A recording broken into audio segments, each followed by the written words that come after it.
E aí, galerinha, beleza? Mais uma vez, sejam bem-vindos ao canal Físio Molezinha do Exercício com o professor Agnello Weber. Ó, se você está aqui, você está vendo o terceiro vídeo referente ao metabolismo da MPK e você deve já estar pensando, cara, isso é tão fácil, como é que eu não aprendo isso? Né? Porque eu ainda não aprendi isso. Eu já te falei lá no primeiro vídeo, né? Você ainda não me conhecia, provavelmente. Se você já me conhece e não aprendeu, é porque você ainda não foi nenhum curso ou não foi meu aluno da faculdade, tá? Quem foi meu aluno ou já foi a um curso que eu ministrei, pronto, já aprendeu. Beleza? Galera, a gente vai falar agora sobre a terceira parte, então, do metabolismo da MPK. E na aula de hoje, o que você vai aprender? Você vai aprender sobre a regulação de alguns hormônios e como a MPK pode estimular, pode inativar a síntese de gordura no nosso organismo, tá? Ela tem essa capacidade também. Então ela não estimula somente a degradação, ela também inativa a síntese de gordura no nosso organismo. Então já que você vai aprender isso, porra, nada mais justo do que você fazer o quê? Se inscrever no canal, vai. Se inscreve, ativa as notificações, curte, compartilha, comenta aqui, deixa sua mensagem. Se tiver dúvida, pode deixar uma mensagem aqui, tá bom? Que eu vou esclarecer essa dúvida para você, tá bom? Vocês podem também me seguir na rede social se vocês quiserem, tá? Meu perfil, por exemplo, no Instagram, eu vou colocar aqui na descrição, vou deixar na descrição também os links do primeiro vídeo e do segundo vídeo para você aprender isso aí direitinho. Já recomendo, se não assistiu o vídeo 1 nem o vídeo 2, volta lá primeiro, assiste e depois vem para cá. Os vídeos não são longos, são vídeos curtos, então você consegue assistir todos eles e chegar até aqui com um nível de conhecimento legal para a gente passar para a próxima etapa. Beleza? Então vamos lá e estudar mais uma vez sobre o metabolismo da MPK. Então, moçada, é o seguinte, a gente vai falar agora sobre a atividade de alguns hormônios e como essa MPK estimula moléculas que podem transportar a gordura para dentro da célula e como ela inibe a atividade de moléculas que vão ser responsáveis pela esterificação. Só para deixar claro, o que é esterificação, pessoal? Esterificação está relacionada com a lipogênese, com a produção de gordura, tá bom? Com a ligação dos ácidos graxos ao glicerol, beleza? Então é o seguinte, moçada, leptina, já ouviram falar de leptina? Vou fazer uma videoaula sobre leptina, tá bom? Agora eu vou fazer essa videoaula sobre leptina se eu tiver pelo menos 300 visualizações nesse vídeo. Se eu tiver 300 visualizações nesse vídeo, tá bom? 300 curtidas, melhor dizer, não só visualização. 300 curtidas nesse vídeo aqui, eu faço uma videoaula sobre a leptina, beleza? Aí vamos lá. A leptina, galera, é um hormônio que controla a nossa saciedade, tá bom? Então a leptina, ela é considerado o hormônio da obesidade. Tudo bem? Por quê? Porque alguns animais, os primeiros estudos mostraram que animais com mutação que anula o gene da leptina, os animais eles engordavam muito, eles ficavam obesos.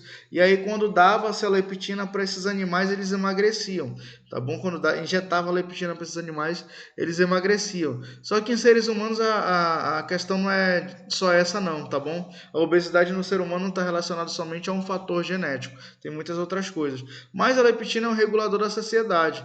Então, quando a sua leptina está muito baixa, você tende a sentir mais fome. Quando essa leptina sobe, quando você come, desculpa, há uma tendência ao aumento dessa leptina.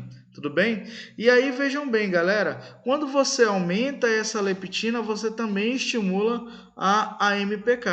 Tá bom? Você vai estimular então a MPK. Quando há um aumento na concentração de leptina, vai haver um aumento, tá, na atividade da AMPK. Só que agora o que vai acontecer, moçada? Esse aumento da AMPK, ele não está sendo causado, por exemplo, por diminuição da quantidade de AMP, tá bom? Ele vai acontecer de maneira, vamos dizer assim, sinérgica ao metabolismo relacionado a produção de substratos energéticos, tudo bem?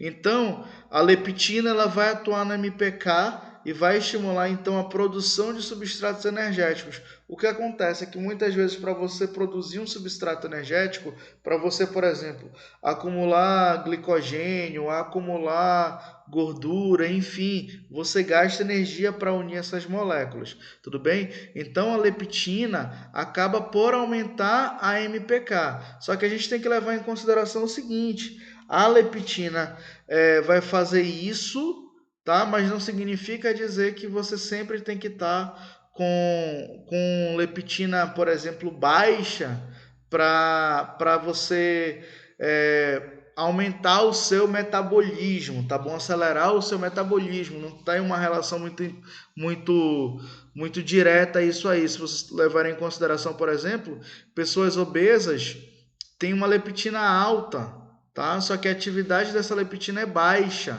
tá? Então, a atividade da leptina é baixa e não é por isso que o obeso é magro. O cara é obeso, porra. Então é até um paradoxo falar isso aí. Tudo bem? Aí, galera, vejam só. A MPK, ela vai então estimular a atividade de alguns fatores, de alguns transportadores de gordura, de alguns transportadores de ácidos graxos. Então, olha aqui o tecido adiposo. Ocorre a lipólise no tecido adiposo. O que aconteceu aqui, ó, galera, acontece aqui no tecido adiposo também. Isso aqui eu expliquei na nossa primeira videoaula. Então, o que acontece aqui no tecido adiposo é a degradação da gordura. E quando há aumento da degradação da gordura, nós temos então a produção ou a liberação de ácidos graxos livres. FFA vem de ácido graxo livre, tá bom? E esses ácidos graxos livres, pessoal, eles vão entrar então nas células. Se a gente levar em consideração que isso aqui pode ser uma célula muscular, esses ácidos graxos livres, eles vão entrar nessa célula, tá? Apesar de o ácido graxo ser transportado pela albumina, que é uma proteína transportadora, a albumina não atravessa a membrana do músculo.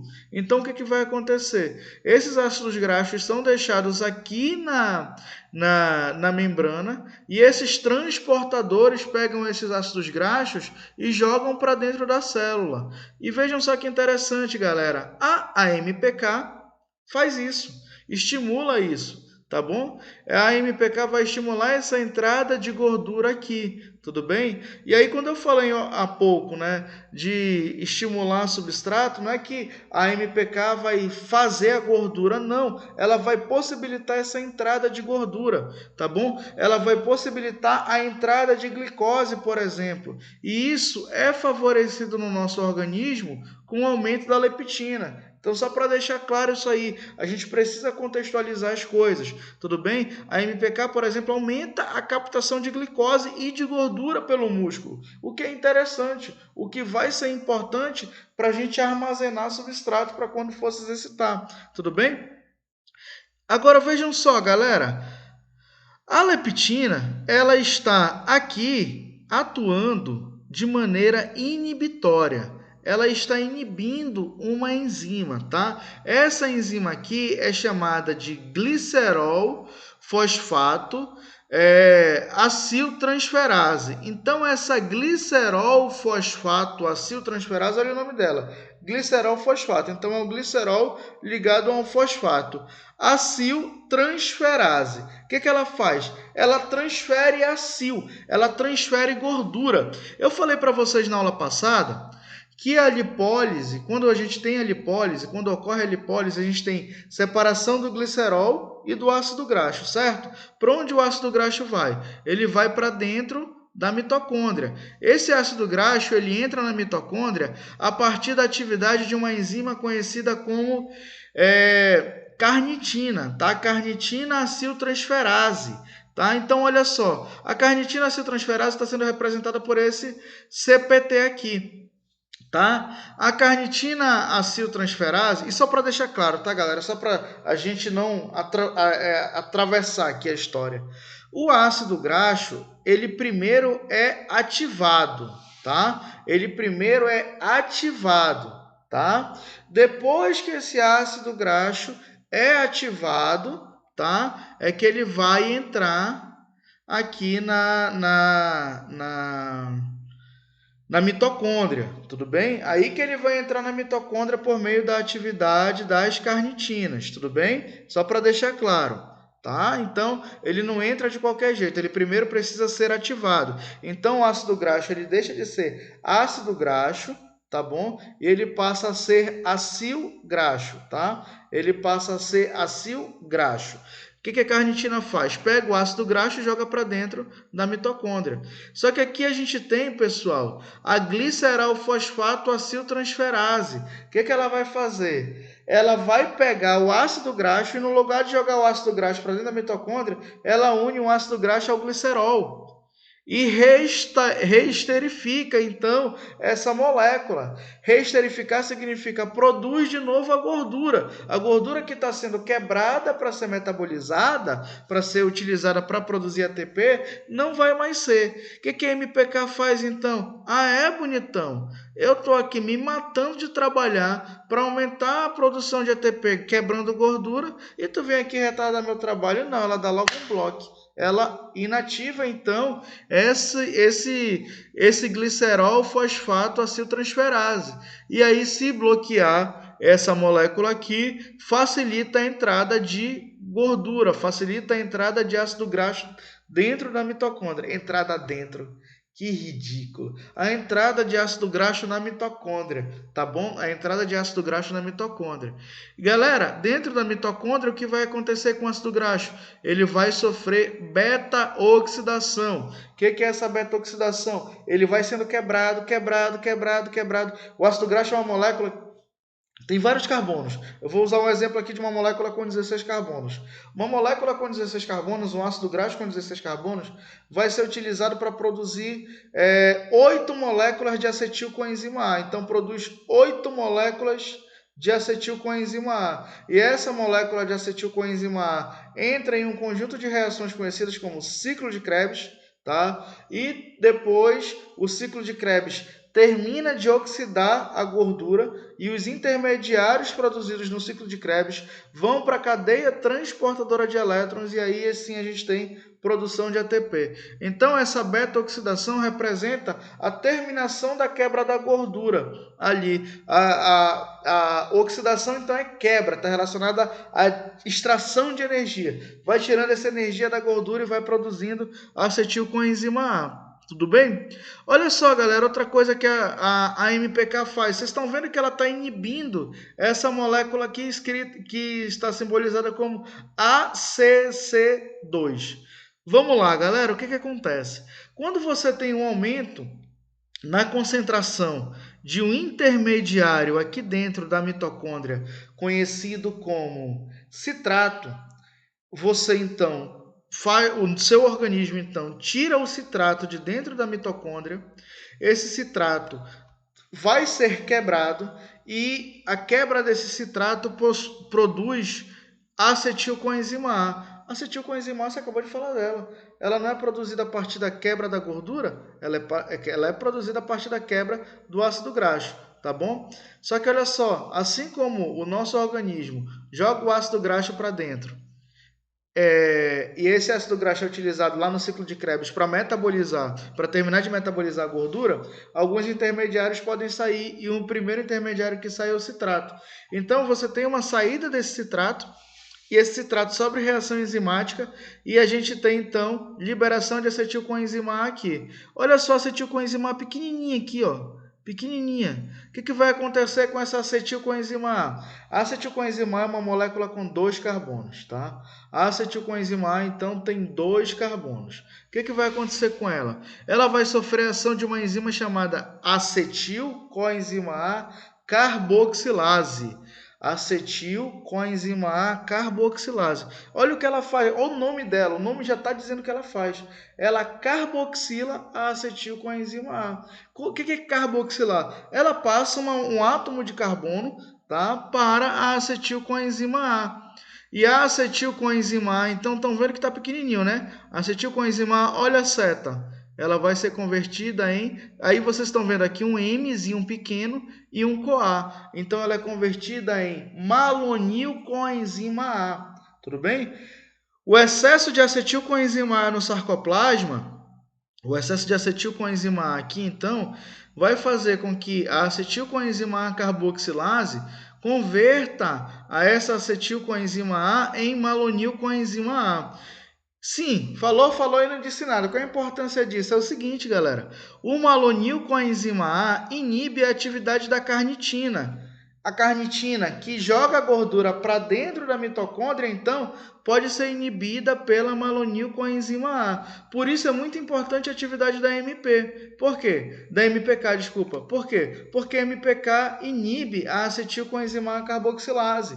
Então, já nem produz a malonilcoenzima A por conta dessa inibição da MPK. Tudo bem? Então, precisamos levar em consideração a isso. E outra coisa, a MPK também estimula secundariamente uma outra molécula, tá bom? Chamada de malonilcoenzima A descarboxilase. A acetilcoenzima A não carboxila a acetilcoenzima A carboxilase não passa um carbono para a acetilcoenzima A malonilcoenzima A descarboxilase retira esse carbono. Então, enquanto uma molécula vai lá e dá um carbono para uma, vem uma outra enzima e retira. A acetilcoenzima A carboxilase dá o carbono, a malonilcoenzima A descarboxilase retira o carbono, tá bom? Para deixar o metabolismo acelerado, para ir acelerando o metabolismo. E aí a gente tem, então, a utilização aqui a gente tem a ativação, das reações de beta-oxidação, tá bom? E fosforilação oxidativa. Quando a gente tem a fosforilação oxidativa é que a gente vai produzir ATP. E olha só o paradoxo. Eu produzi um monte de ATP, ATP. O que acontece em seguida? O excesso de ATP inibe a atividade da AMPK. O excesso de ATP, então, inibe a atividade da MPK. É um mecanismo, então, de retroalimentação, tá bom? A MPK trabalha para quê? Para produzir um monte de ATP. Depois que produzir um monte de ATP, o ATP vai lá e inibe essa MPK. Beleza? Então, galera, olha só. A gente falou de tudo isso aqui, tá bom? A gente falou de tudo isso aqui, tá? A MPK, então, vai estimular a beta-oxidação e inibe a esterificação ou a reesterificação, inibe a lipogênese. A gente já falou na aula anterior que ela estimula a lipólise e agora a gente falou que ela inibe a lipogênese. Além disso, ela estimula a beta-oxidação e a fosforilação oxidativa. Vejam bem, tudo isso aqui pode acontecer durante o exercício. E aí, depois que você se exercita, o que você faz? Você vai e se alimenta. Quando você se alimenta, o que acontece com a atividade da MPK? Ela é diminuída. Por quê? Porque aí você tem, então, aumento na concentração de ATP. E uma outra coisa, mas Agnella, é o seguinte, você falou que quando a gente aumenta a concentração de leptina, a gente aumenta a atividade da MPK. Realmente, mas aí o que vai acontecer? Quando a leptina aumenta, a insulina também aumenta, a adiponectina ela vai ficar um pouquinho... a leptina ela vai ficar um pouquinho mais alta e aí você aumenta a captação de glicose para dentro do músculo. E quando você capta a glicose, você então estimula as reações de reesterificação e inibe as reações de lipólise. Galera, metabolismo energético não é uma ciência exata, por isso a gente tem que levar em consideração diversos aspectos, tudo bem? Então, vejam que a MPK que está regulando o metabolismo para aumentar o gasto de ATP, quando você come, ela faz o quê? Estimula que ela aumenta a sensibilidade dessa membrana para a entrada de gordura, para a entrada de glicose, e aí você então reesterifica. Você vai lá e produz um monte de substratos energéticos para deixar então o seu músculo prontinho para um próximo estímulo. Beleza? Galera, seguinte. Próxima videoaula a gente vai falar sobre isso aqui. Biogênese mitocondrial. como a MPK, então, estimula a biogênese mitocondrial. Essas são as cenas dos próximos capítulos. Seguinte, moçada, seguinte, gostou?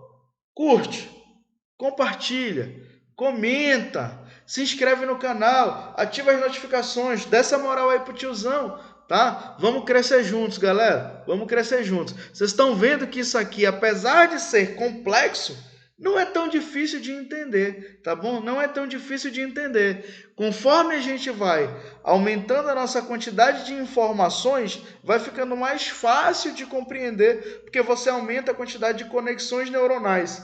Tudo bem? Você aumenta então as suas sinapses aqui para você aprender mais. Então, não deixa de assistir a primeira videoaula que nós tivemos, a segunda, que foi a primeira que foi um apanhado geral do conteúdo, a segunda que nós falamos sobre o metabolismo ali relacionado à lipólise, tá bom? A atividade aqui das catecolaminas, nós falamos dessa parte. A terceira que nós falamos disso aqui e a quarta que nós vamos falar então da biogênese mitocondrial, beleza? A quarta nós vamos falar então de biogênese mitocondrial. Tudo bem então, galera? Conto com vocês e vamos crescer juntos, viu? Grande abraço.